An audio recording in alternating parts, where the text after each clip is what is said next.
can't help someone, sadly, who doesn't recognize that they are doing anything wrong. So before, again, I get people jumping on my post saying, you can't say they never heal, you can't say this. Well, yeah, I can, because there's no proof, there's no scientific evidence. And again, I always bring it back to evidence, I always bring it back to science. Show me the evidence.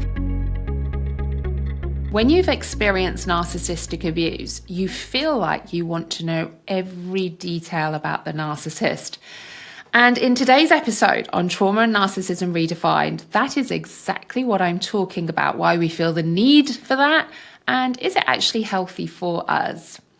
Massive welcome to Trauma and Narcissism Redefined, your podcast helping you heal and thrive after trauma and narcissistic abuse. In today's episode, I want to help and support you on your own healing journey with things, maybe mistakes I've made along the way, and maybe you can learn from them so you don't have to make any of them. If you're new to my podcast, a massive welcome to you. If you're a regular listener, welcome back. I'm Caroline Strawson. I'm a trauma therapist and coach specializing in narcissism and trauma. Bit of a nervous system expert because a lot of the work I do is very much somatic based. It's that embodiment piece because you don't think anxiety, you don't think depression, you don't think PTSD, you feel it. So we have to work at a nervous system level. And that is a lot of the work that I do and helping educate you around that because no one taught me any of that. And all the traditional stuff that I was using to try and heal myself, going and seeing a psychotherapist and a counsellor, whilst it was great in the moment because it validated my experiences, there came a tipping point where I was feeling even worse because I felt like I wasn't getting any better. And this is when we need to also add in what we call somatic techniques, so a bottom-up approach, not just top-down, into our healing process. Now, one of the key things I wanted to know, particularly at the start of my healing journey, was I wanted to know within an inch of its life everything about narcissistic abuse. I was Googling, I was trying to read. But in the midst of all this, because I'm talking over a decade ago, I felt really alone and isolated.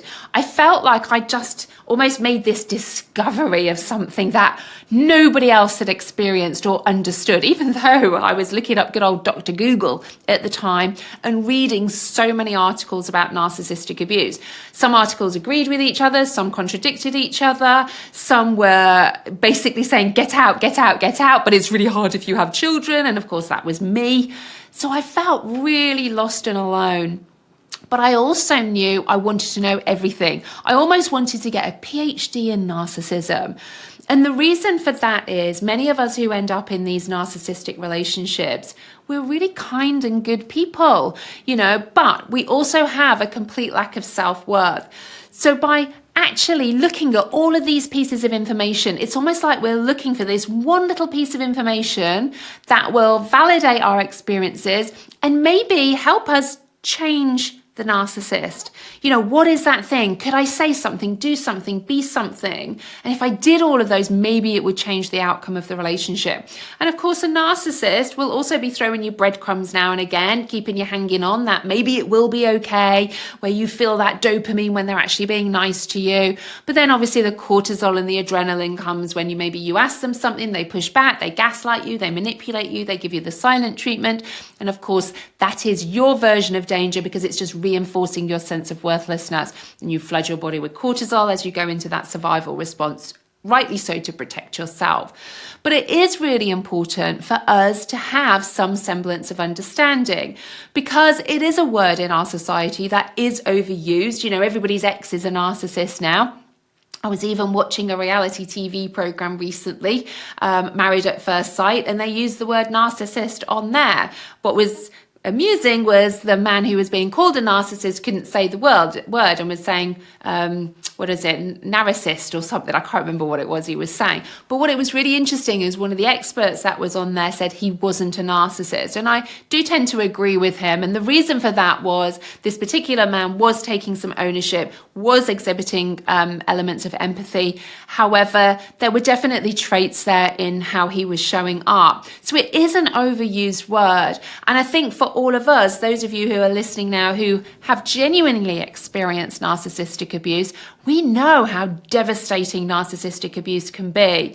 And when we see this word being overused, bandied around like chocolate and just sweets and just it's in everyday language, it really diminishes the experiences of people just like you and I who have actually experienced this abuse, because it is a form of domestic abuse and the perpetrator is the narcissist, and it is trauma. And remember, trauma isn't the narcissist, it isn't an event. Trauma actually is what happens inside of us as a result of that. The beauty of that, though, means that we can change how we perceive other people's behaviours, because the reason we go into these trauma and survival responses is really the narcissist is picking the scab off our own core emotional wounds of worthlessness, not feeling good enough or important or lovable. That's the part we can change, because that came from somewhere. But understanding who the narcissist is, what a narcissist is. Were they born that way? Do they ever love you? Are they aware of their behaviours? These were all really, really important questions that I wanted and needed to know, because it all fed into my sense of, is it my fault? Is there something that I could do about all of this? So I do recognise it's really, really important. But often we can get really bogged down in that. I mean, I probably spent, 3 years, let's say it was 3 years, because it probably actually was 3 years, stuck in that trauma bond, stuck in that post-separation abuse too. So post-separation abuse is a term we use because when you break up with a narcissist, remember, it isn't just the end. Often the abuse can escalate, and we call this post-separation abuse. And they will often use money and children as a further tool to continue to manipulate and control you in that scenario, dragging you through court, using money, using the children, knowing what your Achilles heels are very often. And remember, I'm talking about this from partnerships perspective. Narcissists can come in any form, in any part of our lives, friendships, parents, family members, co-workers. Narcissists can show up wherever across any dynamic in our society. And so know that I often talk about romantic relationships because that was my experience predominantly, although, I do have a father who definitely has covert narcissistic traits too. And that is the reason why I ended up in these toxic relationships and are definitely attracting more toxic people, because my core emotional wound was not feeling good enough. So I would be the best friend ever. I would be the best girlfriend ever. But of course, that made me a magnet to toxic people because, of course, I was feeding into their sense of worthlessness as well. So it was a match made in heaven, really. It really was. And actually, coming out of my marriage over a decade ago now, really actually forced me to look myself in the mirror and think, why am I feeling like this about this? Why am I attracting these types of relationships? But the word narcissist was a really, really important word for me. And, if you follow me on social media, I use the word a lot and sometimes I get some stick from it. I've even appeared on This Morning, which is one of the UK's biggest daytime TV programmes, talking about narcissistic abuse on the back of my book that came out in the summer, How to Heal After Narcissistic Abuse.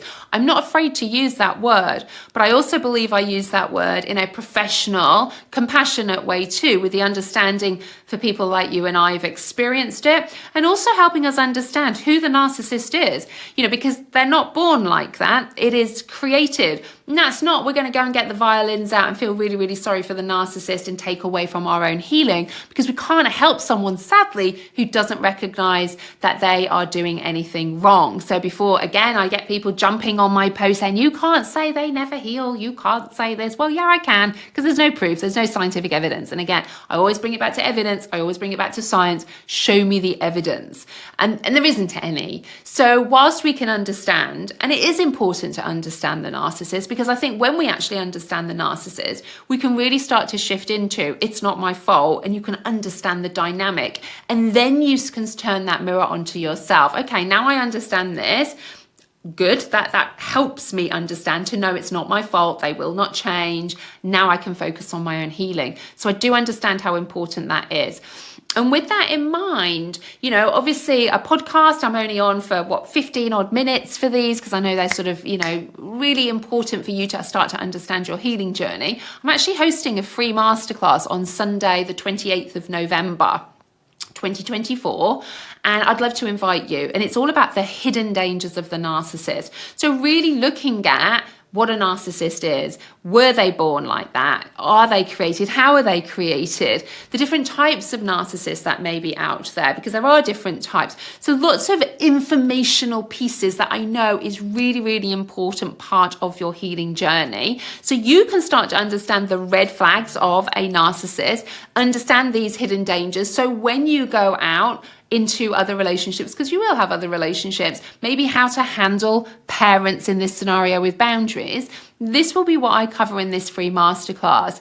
And I'll pop the link in the show notes. You can just register. And even if you can't join me live, because I will be live and I will stay and answer any of your questions as well at the end. So even if you can't join me live, do make sure you register, because I'll send you the recording.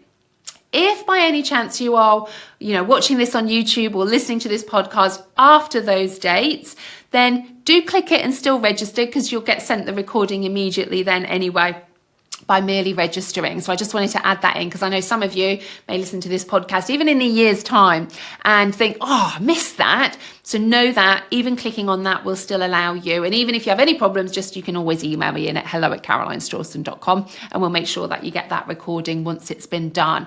So it is an important part, but it's not about you needing to get a PhD in narcissism. There's key pieces of information that are really important for you to recognize and learn. And I will share that all with you in the masterclass, so you know. And then there's also, you might think, well, actually, I might explore that a bit more. And you know what? For many of you, it might be enough. And then you can start to focus on your healing, because that's actually what you should be doing.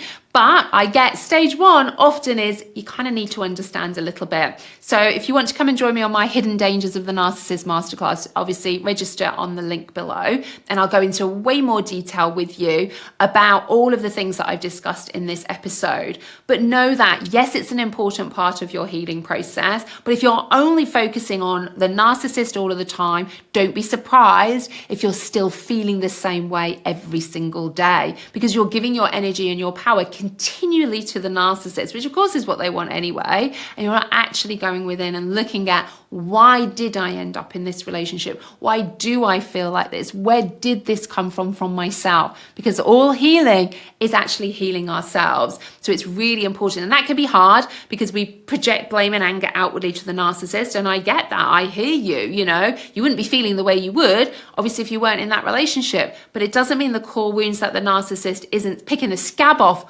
wouldn't be there anyway. It's just someone isn't there picking that scab. They are the catalyst for you to look in the mirror. What is that scab? What is that wound? How do I heal that? Because it is possible. It doesn't have to be a life sentence. So make sure you click. Come and join me on that free masterclass. You'll be able to ask me any questions live. I always stay as long as I can afterwards. They tend to be normally a couple of hours very often with these, because I do stay. I genuinely want to help and answer your questions. So I'd love to invite you to come along. I really, really would, because I think it will be a really great masterclass for you to know. I wish I'd have had something so succinct when I was going through mine. It would have saved me hours, and I could have focused those hours on my own healing. So take care. I hope this is going to really, really help you. I hope the podcast has been really helpful too, because I get it. We do focus a lot on the narcissist to start off with. But remember, carrying on focusing on them is not going to help you change the way that you feel. So take care, my friends, and I'll see you on the next episode. And you don't want to miss the next episode, because I'm going to be talking to you about 20 gaslighting phrases the narcissist uses. And let me tell you, some of them you wouldn't have even thought of that potentially it is gaslighting. So I'll see you on the next episode. Take care.